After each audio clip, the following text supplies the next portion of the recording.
Patterson, and I've been at the Sheriff's Office in October will be 15 years. Minus a short little stint for 4 months I was gone for a birthday house.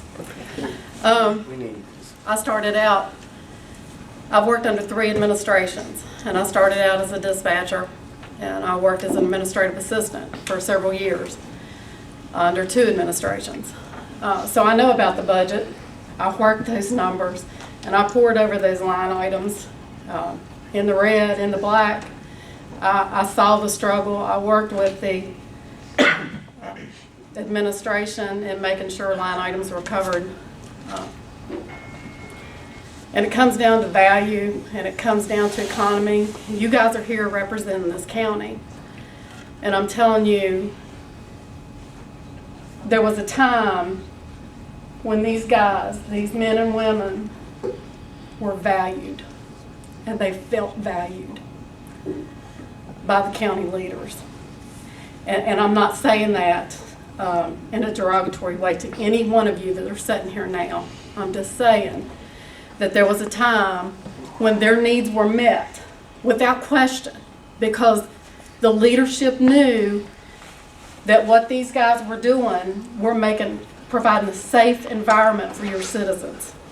That's what brings in new people. That's what keeps people here. That's what makes the county grow, when people feel safe where they're at, where they can bring their children to grow and make futures for their grandchildren.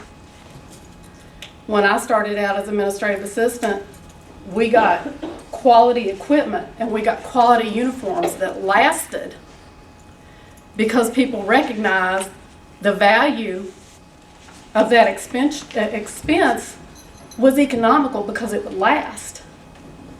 But now it's, let's get the least expensive equipment. Let's get by with the least amount to save $1. But you're not saving $1. It's not economical, because that stuff lasts a year and then you're buying it all over again, instead of it lasting 3 or 4 years like it did before when you put the value into it. I had a conversation just the other day with one of the deputies about a pair of boots.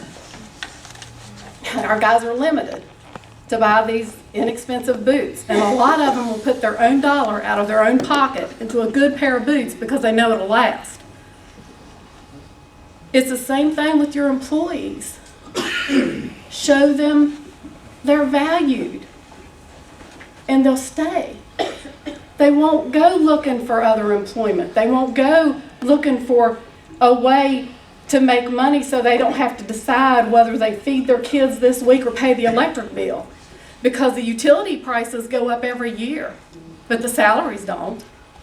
Every expenditure that these people have to put out of their pocket goes up every year, but their salaries don't.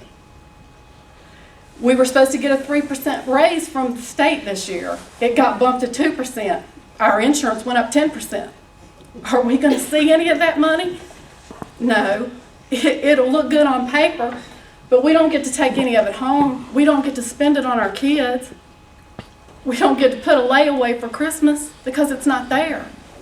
It's ghost money. We don't see it. These guys go out and put their life on the line every day, and I know you're sick of hearing that, but it's the truth. Every time they walk out the door, and as I'm working as a dispatcher now, I had a heart attack a couple years ago, and I had to come back because I couldn't afford to pay for my heart medicine. I listen to these guys. I send them on the calls. I know firsthand. I take that call, that emergent call, with somebody hysterical or screaming, or somebody that has a gun held to them. And I send these guys out knowing that I might be sending them to their death.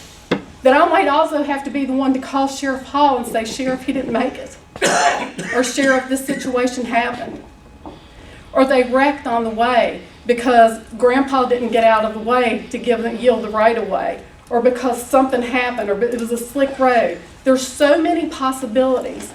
It's not just that they go out and they go into the situation.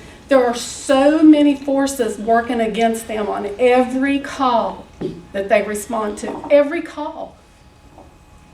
Even if it's a minor call, it could be a juvenile problem that escalates. It could be a transport. You're sending these guys out in cars that are falling apart. We had an officer on a transport the other day whose car broke down on the side of the interstate. What if that had been a violent offender in the back of his car or a mental patient? Do you realize the jeopardy his life was in sitting on the side of that road waiting on help to come? Do you realize the potential of losing his life sitting on the side of that interstate because some junkie came down the road that saw somebody in uniform and said, here's my opportunity to take one out?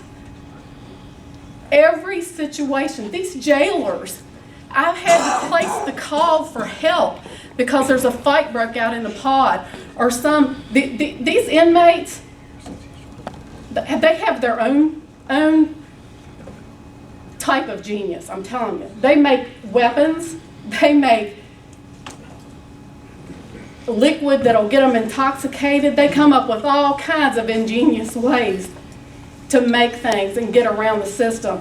Do you know what jeopardy that puts those jailers in? I've placed that call to help because the jailers have some idiot going off in the pod, some situation that has escalated and they need help. And you heard what Captain Craighead said, 1 jailer to 25 inmates. So figure that out. How many people's in one pod? Just give me one pod. 24 is the most. 24, okay. So you've got 1 jailer for those 24 people that all of a sudden decide to fight, and one of them's made a shank, a weapon. What's going to happen? What's going to happen? You have to remember what these guys do and what danger they put their lives in every day, every shift of every day. And I proposition you to put value back on their lives, to show them. It's not going to make them rich. We're talking about 72 cents an hour. Woo! I mean, seriously. But what that will do is tell them they matter. That it matters every time they go out. 24 hours a day, 365 days a year. That makes them unique. They are different than any other county employee.